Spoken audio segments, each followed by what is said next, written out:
रश्मिरथि सर्ग द्वितीय। शीतल विरल एक कानन शोभित अधिक त्या के ऊपर, कहीं उत्प्रास्र वन चमकते झरते कहीं शुभ निर्जन।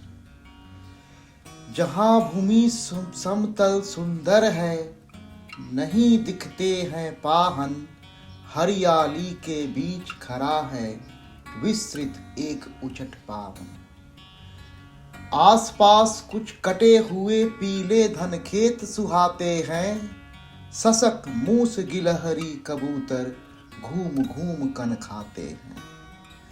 कुछ तंद्रिल अलसित बैठे हैं, कुछ करते शिशु का लेहन, कुछ खाते साकल्य दिखते बड़े तुष्ट सारे गोधन। हवन अग्नि बुझ चुकी गंध से वायु अभी पर माती है, भीनी भीनी महक प्राण में मादकता पहुंचाती है। धूम धूम चर्चित लगते हैं अरु के श्यामल छदन, कैसे झपक रहे हो शिशु के अलसित कजरारे लोचन जैसे। बैठे हुए सुखद आपद आतप में मृग रोम मंथन करते हैं, बन के जीव भी वर से बाहर से भी स्रव विचरते। सूखे रहे चीवर रसाल की नन्ही झुकी टहनियों पर, नीचे बिखरे हुए पड़े हैं इंगुद से चिकने पत्थर। अजिन दर्भ पालास कमंडलू एक ओर तपके साधन, एक ओर है टंगे धनुष तुरीन तीर बरछे भीषण। चमक रहा त्रिनकूटी द्वार पर एक परशु आभाशाली, लौह दंड पर चरित पराहो मानो अर्ध अंशु माली। श्रद्धा बढ़ती अजिन दर्भ पर परशु देख मन डरता है, युद्ध शिविर या तपोभूमि यह समझ नहीं कुछ पड़ता है। हवन कुंड जिसका यह उसके ही क्या है धनुष कुठार, जिस मुनि की यह श्रुवा कैसे हो सकती उसकी तलवार। आई है वीरता तपोवन में क्या पुण्य कमाने को, या संन्यास साधना में दैहिक शक्ति जगाने को।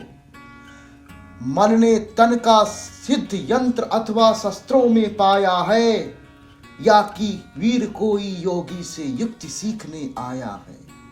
परशु और तप ये दोनों वीरों के ही होते श्रृंगार, क्लिब न तो तप ही कर सकता है, न तो उठा सकता तलवार।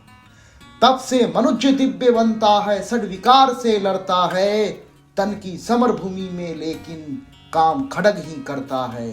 किंतु कौन नर तपोनिष्ठ है यहाँ धनुष धारण धरने वाला, एक साथ यज्ञाग्नि और 80 की पूजा करने वाला। कहता है इतिहास जगत में हुआ एक ही नर ऐसा, रन में कुटिल काल समक्रोधी, तप में महासूर्य जैसा। मुख में वेद पीठ पर तर्कस, कर में कठिन कुठार विमल। साप और सर दोनों ही थे जिस महान ऋषि के संबल।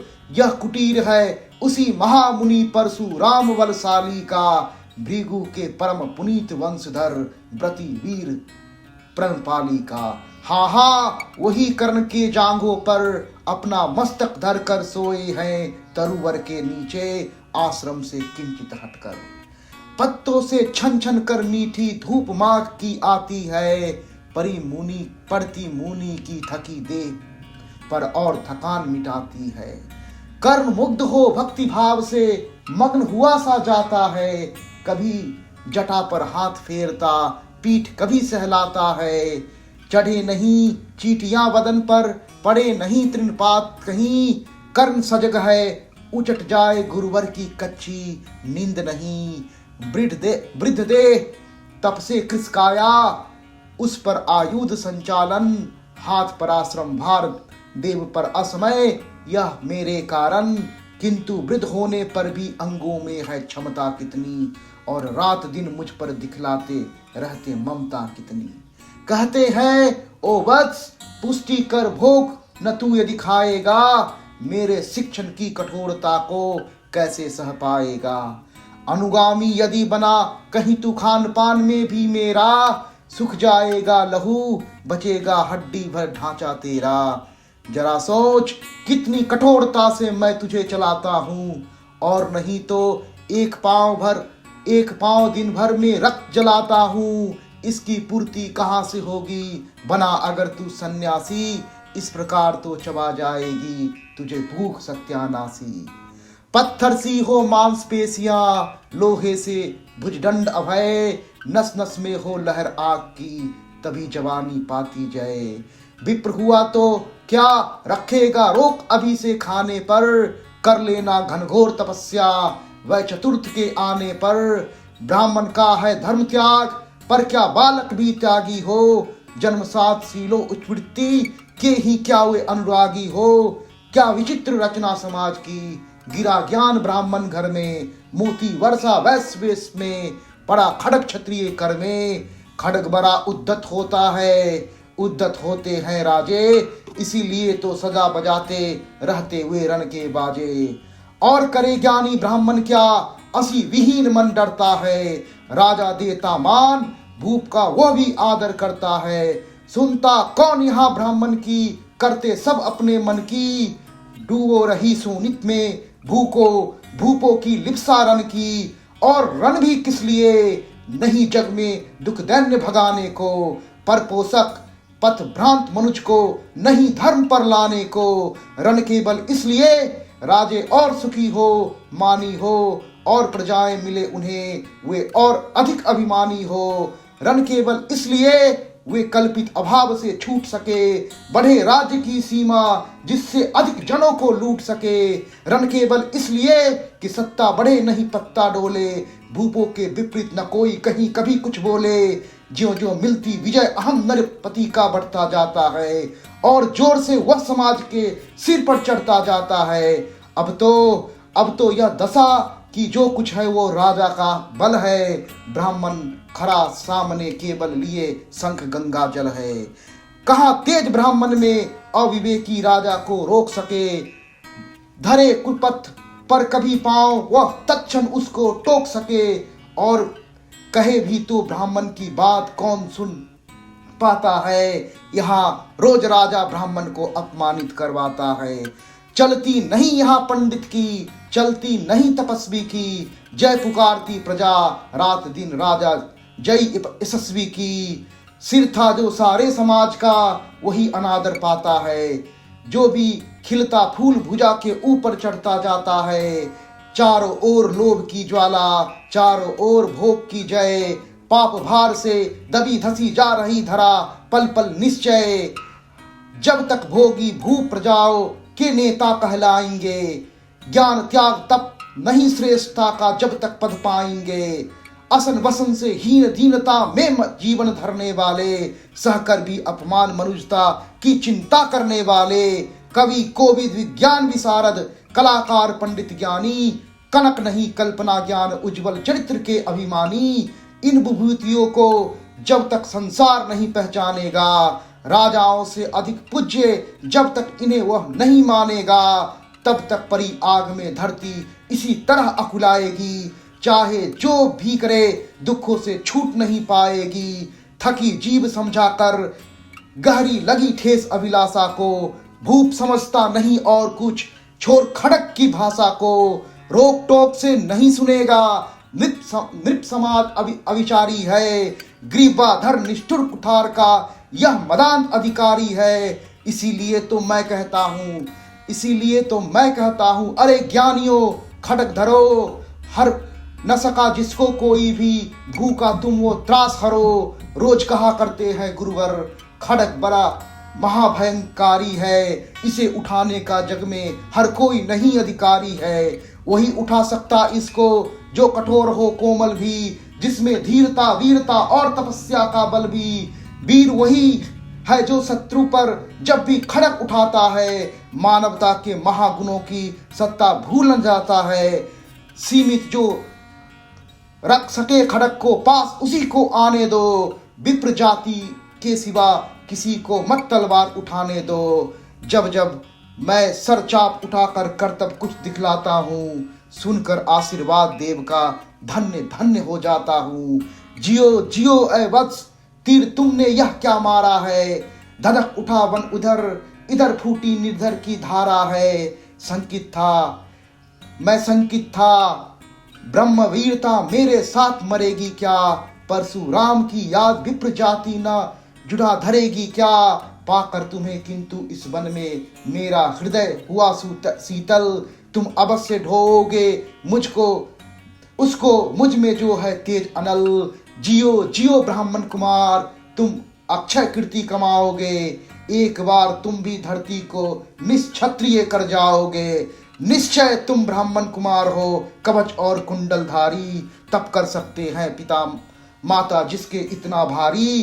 किंतु हाय ब्राह्मण कुमार सुन, प्राण प्राण कांपने लगते हैं। मन उठता धिक्कार, हृदय में भाव ग्लानि के जगते हैं। गुरु का प्रेम किसी को भी क्या ऐसे कभी खला होगा। और शिष्य ने कभी किसी गुरु को इस तरह छला होगा। पर मेरा क्या दोष हाय, मैं और दूसरा क्या करता। पी सारा अपमान द्रोण के मैं कैसे पैरों पड़ता। और पांव पड़ने से भी क्या गूढ़ ज्ञान सिखलाते हो। एकलव्य सा नहीं अंगूठा क्या मेरा कटवाते हो। हाय कर्ण, तू क्यों जन्मा, जन्मा तो क्यों वीर हुआ। कवच और कुंडल भूषित भी तेरा अधम शरीर हुआ। धस जाए वह देश अतल में, गुण की जहां नहीं पहचान। जाति गोत्र के बल से आदर पाते जहां सुजान। नहीं पूछता है कोई तुम व्रती वीर या दानी हो। सभी पूछते मात्र ही तुम किस कुल के अभिमानी हो। मगर मनुष्य क्या करे, जन्म लेना तो उसके हाथ नहीं। चुनना जाति और कुल उसके बस की बात नहीं। मैं कहता हूं अगर विधाता नर को मुट्ठी में भरकर कहीं छींट दे ब्रह्मलोक से ही नीचे भूमंडल पर, तो भी विविध क्यारियों विविध जातियों में ही मनुज यहाँ आ सकता है। नीचे है क्यारिया बनी तो बीज कहाँ जा सकता है। कौन जन्म लेता किस कुल में, आकस्मिक ही है यह बात। छोटे कुल किंतु यहाँ होते सब भी कितने कितने आघात। हाय जाति छोटी है तो फिर सभी हमारे गुण छोटे। जाति बड़ी तो बड़े बने, वे रहे लाख चाहे खोटे। गुरु को लिए कर्म चिंतन में था, जब मगन अचल बैठा।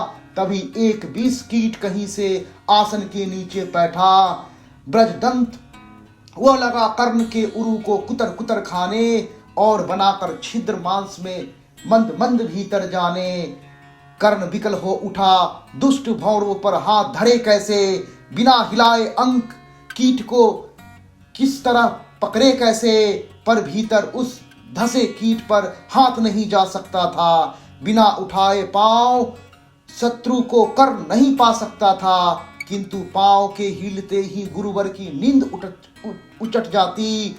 सहम गई यह सोच कर्ण की भक्ति पूर्ण विह्वल छाती। सोचा उसने अतः कीट यह पिए रक्त पीने दूंगा। गुरु की कच्ची नींद तोड़ने का पर पाप नहीं लूंगा।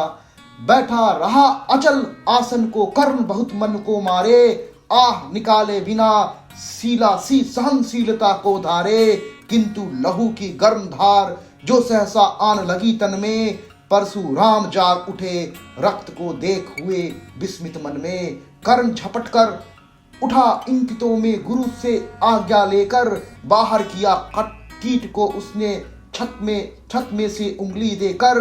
परशुराम बोले शिव शिव तुमने यह की मूर्खता बड़ी। सहता रहा अचल जाने कब से ऐसी वेदना करी। तनिक लजा कर कहा कर्ण ने नहीं अधिक पीड़ा मुझको। महाराज क्या कर सकता यह छोटा कीड़ा मुझको। मैंने सोचा हिला डुला तो व्यथा आप जग जाएंगे। क्षण भर को विश्राम मिला तो नाहक उसे गवाएंगे। निश्चल बैठा रहा सोच यह कीट स्वयं उड़ जाएगा। छोटा सा यह जीव मुझे कितनी पीड़ा पहुंचाएगा। पर यह तो भीतर धंसता ही गया। मुझे हैरान किया। लज्जित हूं इसलिए कि सब कुछ स्वयं आपने देख लिया। परशुराम गंभीर हो गए, सोच न जाने क्या मन में। फिर सहसा क्रोधाग्नि भयानक भवक उठी उनके तन में, दांत पीस कर आंखें तरेर कर बोले, कौन छली है तू, ब्राह्मण है या और किसी अभिजन का पुत्र बलि है तू।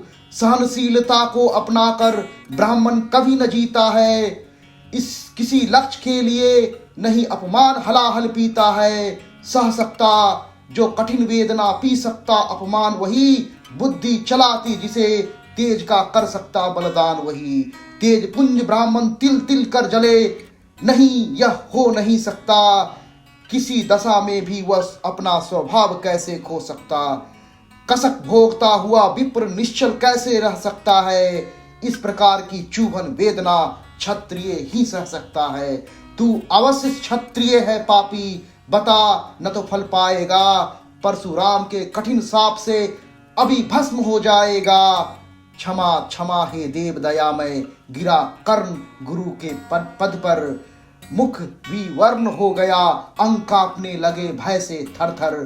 सूत पुत्र मैं शूद्र कर्ण हूँ, करुणा का अभिलाषी हूँ, जो भी हूँ पर देव आपका अनुचर अंतेवासी हूँ।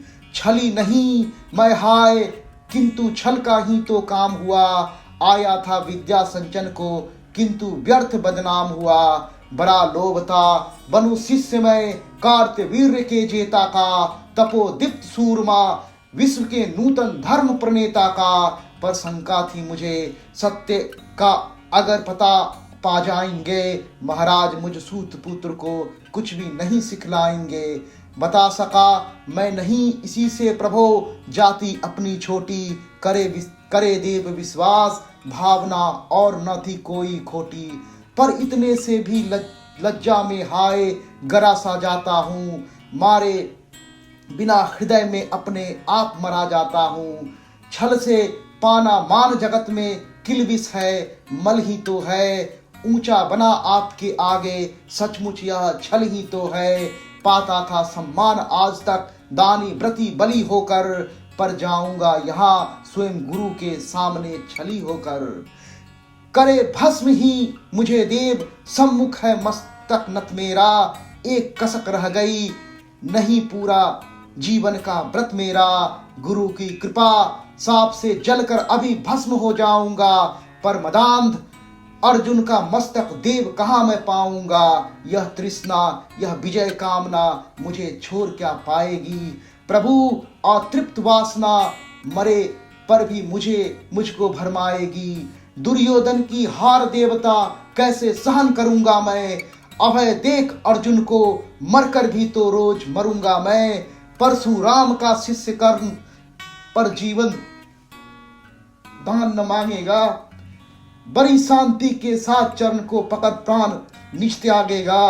प्रस्तुत हूँ दे साथ किंतु अंतिम सुख को यह पाने दे, इन्हीं पाद पद्मों के ऊपर मुझको प्राण गवाने दे। लिपट गया गुरु के चरणों से विकल कर्ण इतना कहकर, दो कनिकाएं गिरी अश्रु की गुरु के आंखों से बहकर। बोले हाय कर्ण तू ही प्रतिभट अर्जुन का नामी है, निश्चल सखा धार्थ राष्ट्रों का विश्व विजय का कामी है।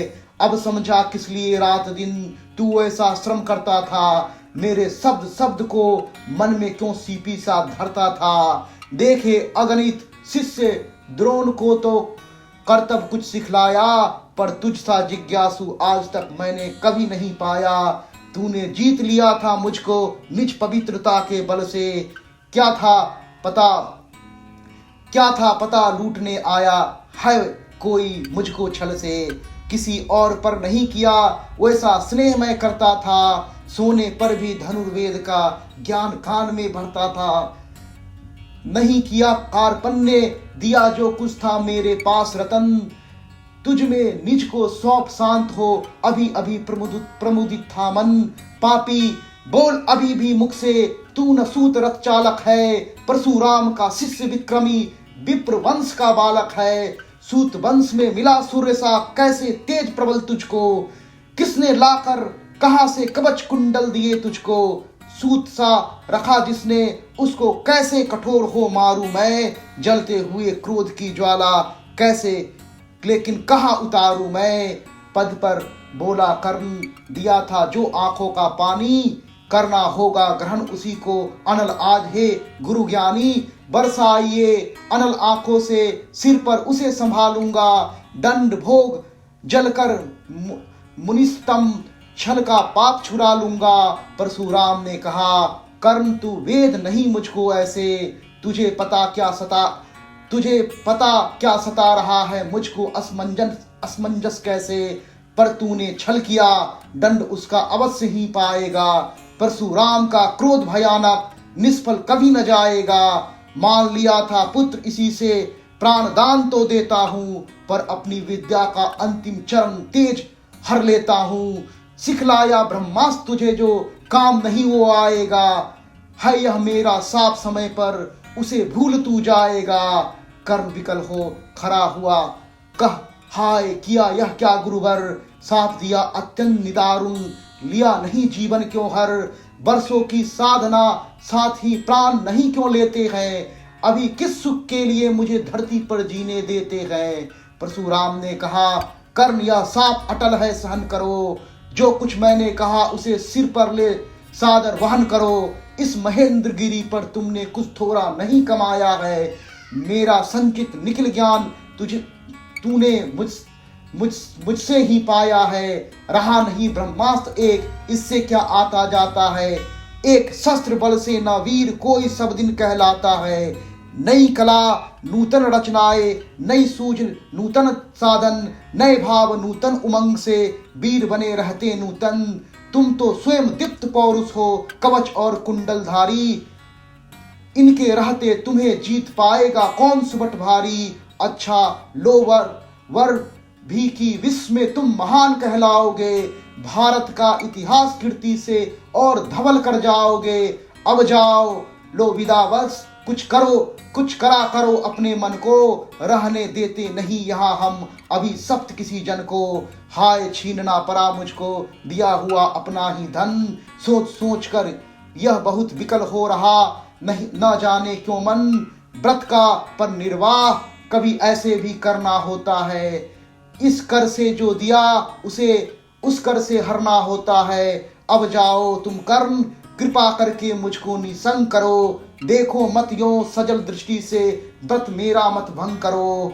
आह बुद्धि कहती कि ठीक था जो कुछ किया, परंतु हृदय मुझसे कर विद्रोह तुम्हारी मना रहा जाने क्यों जय।